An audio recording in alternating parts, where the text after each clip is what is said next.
ఇదేనండి ఈరోజుకి నా బ్రేక్ఫాస్ట్ ఇదేనండి. క్రిస్పీగా గారెల్లోకి కొబ్బరి పల్లీ చట్నీ, టేస్టీగా కొబ్బరి పల్లీ చట్నీ అండి. పెరుగు పచ్చడి, పండుమిరపకాయ పచ్చడిలో కొంచెం పెరుగు కలిపి గారెలతో తింటే చాలా బాగుంటుంది. ఇంకోండి వాటరు,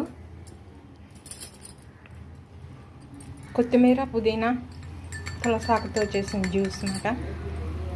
కంపల్సరీ డైలీ తీసుకుంటాము. గారెలు చాలా టేస్టీగా ఉందండి.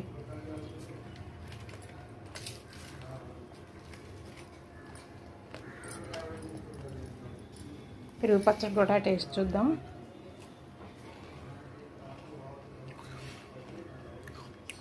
చాలా టేస్టీగా ఉంది. Thank you for watching.